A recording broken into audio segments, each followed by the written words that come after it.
We're spending 19 days traveling the length of Vietnam, from Hanoi all the way to Ho Chi Minh City. I'm Gerald, and welcome to Day 3.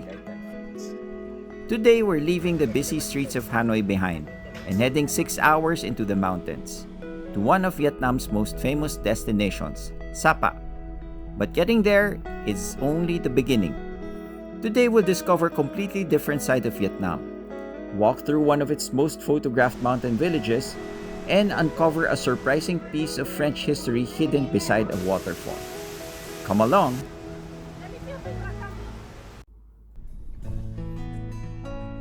Our day started early, really early. The streets of Hanoi were only just beginning to wake up, while we were already on our way north. Along with a few other travelers, we climbed aboard a van and began our 6-hour journey into the mountains. As we headed north, we passed one sleeper bus after another. They looked pretty comfortable, but almost everyone we spoke to later said the 6-hour journey was a lot less relaxing than they expected. About halfway through the drive, our van pulled into one of the tourist rest stops along the route. After a few hours on the road, it was the perfect excuse to stretch our legs. Like many roadside stops in Vietnam, it was part convenience store, part cafe, and part souvenir shop. After grabbing a quick drink, it was back into the van for the final stretch towards Sapa. The higher we climbed, the cooler the air became. The roads became narrower, the scenery became greener, and before long, we finally arrived.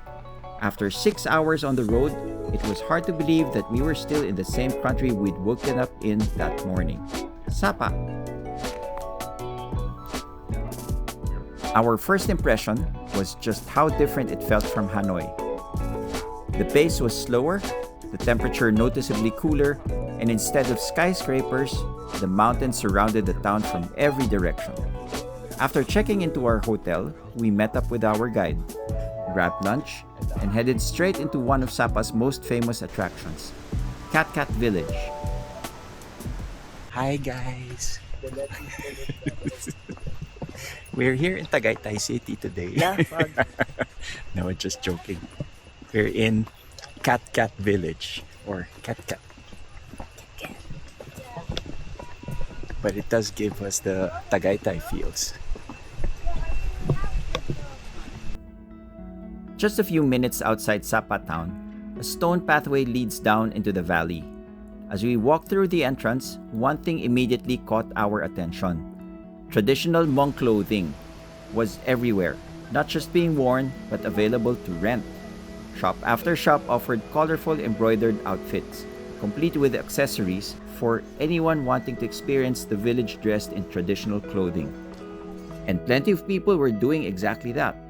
Families, couples, groups of friends, everywhere we looked, people were posing for photos, filming videos, and capturing memories. And honestly, we completely understood why. Cat Cat Village is incredibly photogenic, with mountain scenery, stone pathways, wooden bridges, streams, and waterfalls around nearly every corner. It's hard to find a bad angle. If social media had existed 100 years ago, this place probably would have gone viral then too. Legal bacon.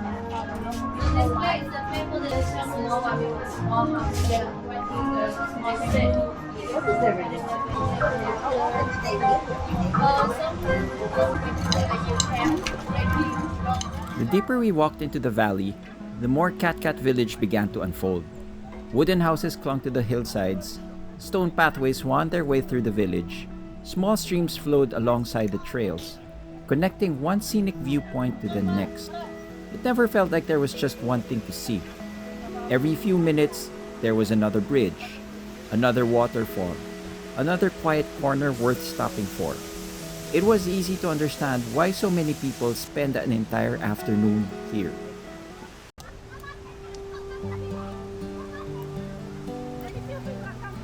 Just beyond the waterfalls, we came across another unexpected sight. An old French schoolhouse. Our guide told us that from time to time, volunteers still come here to teach local Hmong children. Whether it's language lessons, community activities, or educational programs. It's nice to know that a building with so much history continues to serve the community in different ways. Inside the schoolhouse were several large pieces of old machinery. When the French established Sapa as a mountain retreat during the colonial era, they needed electricity. Instead of hauling fuel into the mountains, they took advantage of what nature had already provided: fast-moving mountain streams. The rushing water from Cat village powered a small hydroelectric station, using the force of the stream to turn turbines and generate electricity. For a remote mountain community in the early 1900s, that was remarkably advanced. One question stayed with us though. What exactly is Cat village? Is it an authentic Hmong village? Or has tourism transformed it into something else? We did not know the answer, but it was a question we couldn't help thinking about. After returning home, we started researching, and what we found was far more interesting than what we expected. We'll save that story for a separate video.